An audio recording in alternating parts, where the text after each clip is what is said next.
Hi friends, இன்னைக்கு நம்ம plain biryani, அதாவது வெஜிடபிள் போடாம நம்ம பிளெயினா செய்வோம் இல்லையா, குஸ்கான்னு சொல்லுவோமே, அந்த பிரியாணி எப்படி செய்யறது அப்படிங்கறத இந்த பதிவில் உங்களுக்கு நான் சொல்ல போறேன்.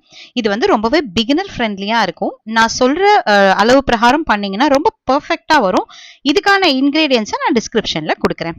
ஸோ இப்போ ஒரு வேலை செய்யறதுக்கு முன்னாடி நம்ம பெர்ஃபெக்டா அதோட இன்கிரீடியன்ஸை எடுத்து வச்சுக்கிட்டு செய்ய ஆரம்பிச்சோம்னா கரெக்டா இருக்கும்.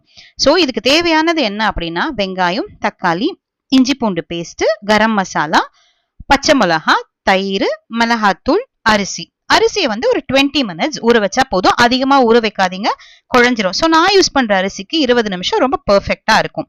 ஸோ முதல்ல நம்ம கரம் மசாலையும் இஞ்சி பூண்டு பேஸ்டையும் எடுத்துக்கிட்டு எதுல செய்ய போறோமோ அந்த பாத்திரத்தை வச்சு நம்ம தேவையான அளவு அதில் எண்ணெயை ஊற்றி, எண்ணெய் நல்லா காஞ்ச பிறகு எடுத்து வச்சிருந்த கரம் மசாலா பொருட்களை அதில் போட்டுடணும்.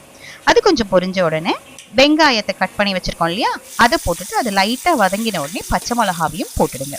பச்சை மிளகாவும் வெங்காயமும் நல்லா வதங்கி வரும்போது, பொன்னிறமாக வரும்போது இஞ்சி பூண்டு பேஸ்ட்டை அதில் சேர்த்துக்கோங்க. இஞ்சி பூண்டு பேஸ்ட் நல்லா வாசனை போகிற வரையும் வதக்கிக்கோங்க, அப்போ தான் நல்லா இருக்கும். ஸோ அதோட வாசனை போகிற பிறகு வதக்கிட்ட உடனே அது கூட தக்காளியும் கொத்தமல்லி அண்ட் புதினா நம்ம எடுத்து வச்சிருந்தோம் இல்லையா, அதையும் போட்டு நல்லா வதக்குங்க. ஆக்சுவலாக இதுக்கு நடுவில் நான் ஒன்று சொல்ல மறந்துட்டேன். நான் வந்து என் பசங்களுக்கு மீல் மேக்கர் ரொம்ப பிடிக்கும். ஸோ அதனால இதில் அதை ஆட் பண்ணியிருக்கேன். உங்களுக்கு வேண்டாம்னா நீங்கள் ஸ்கிப் பண்ணிக்கோங்க. ஸோ இது சைடில் ஒரு பாத்திரத்தில் தண்ணி வச்சு, தண்ணி நல்லா கொதிச்ச பிறகு நம்ம வச்சிருக்க சோயா சங்க்ஸ், அதாவது மீல் மேக்கர் இருக்கு இல்லையா, அதை போட்டு ஒரு 3 to 4 மினிட்ஸ் நல்லா கொதிச்ச உடனே அதை நல்லா ஸ்ட்ரெயின் பண்ணி வடிகட்டி எடுத்து வச்சுக்கோங்க. இப்போ பேரலாம் நம்ம வச்சிருந்த பிரியாணியை பார்க்கலாம். ஸோ இது நல்லா வதங்கி வந்துருச்சு. இந்த ஸ்டேஜுக்கு அப்புறமா நான் வந்து மிளகாத்தூளும், அதாவது எங்கள் வீட்டில் யூஸ் பண்ணுற குழம்பு மிளகாத்தூளும், பிளெயின் சில்லி அதாவது ரெட் சில்லியும் போட்டிருக்கேன். இது போட்ட பிறகு தயிர் ஊற்றி மிக்ஸ் பண்ணுங்க. இந்த ஸ்டேஜில் உப்பு கொஞ்சம் ஆட் பண்ணிக்கோங்க. தேவையான அளவு உப்பு ஆட் பண்ணி நம்ம செக் பண்ணி பார்த்துக்கலாம். ஸோ உப்பு ஆட் பண்ணிட்டு நல்லா வதக்கிட்டு, நான் யூஸ் பண்ற அரிசிக்கு 1 டம்ளர் அரிசிக்கு 1.5 டம்ளர் தண்ணி நான் ஆட் பண்ணுவேன். ஸோ ரொம்ப பெர்ஃபெக்டா அழியாம உதிரி உதிரியா அழகா வரும். ஸோ 1.5 டம்ளர் தண்ணி ஊற்றி, தண்ணி நல்லா கொதிச்ச பிறகு அந்த ஸ்டேஜில் நம்ம சோயா சங்க்ஸ் எடுத்து வச்சிருக்கோம் இல்லையா, அதை ஆட் பண்ணி நல்லா கலக்கிக்கோங்க. இப்போ ஊற வச்ச அரிசியும் அதில் போட்டு ஒரே ஒரு கலருங்க. ரொம்ப கலர்னா அரிசி உடஞ்சிரும்.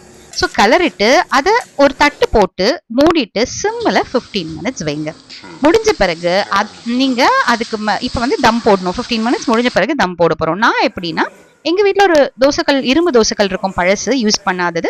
அந்த தோசைக்கல் அடியில் வச்சுட்டு இந்த பிரியாணி பாத்திரத்தை மேலே வச்சு, அதுக்கு மேலே என்கிட்ட இருக்க ஒரு குட்டி குழவியை வச்சு 15 மினிட்ஸ் சிம்மில் தம் போட்டுடுவேன்.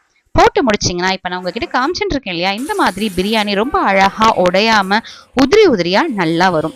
ஸோ இதுக்கு பெருசாக சைட் டிஷ்னு எதுவும் தேவை கிடையாது. இருந்தாலும் நீங்கள் கத்திரிக்காயோ ஒரு சிக்கன் 65 எதுவும் வச்சு சாப்பிடலாம். பட் நான் என்னோட குழந்தைங்களுக்கு தயிர் பச்சடி தான் கொடுத்தேன். அதுவே ரொம்ப விரும்பி சாப்பிட்டாங்க. நீங்கள் டேஸ்ட் பண்ணி பார்த்துட்டு சொல்லுங்கள். ஸோ இப்போ நான் யூஸ் பண்ணுற அரிசி என்னன்னு சொல்கிறேன் இல்லையா, அதுதான் நான் இப்போ காமிச்சுட்டு இருக்கேன் இல்லையா.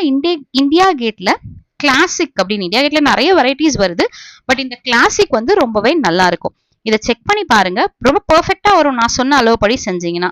நீங்க செஞ்சு பார்த்துட்டு எனக்கு கமெண்ட்ல சொல்லுங்க. ஏதாவது டவுட்ஸ் இருந்தாலும் கமெண்ட்ல கேளுங்க. பிடிச்சிருந்தா லைக் பண்ணுங்க, ஷேர் பண்ணுங்க, சப்ஸ்கிரைப் பண்ணுங்க. தேங்க்யூ.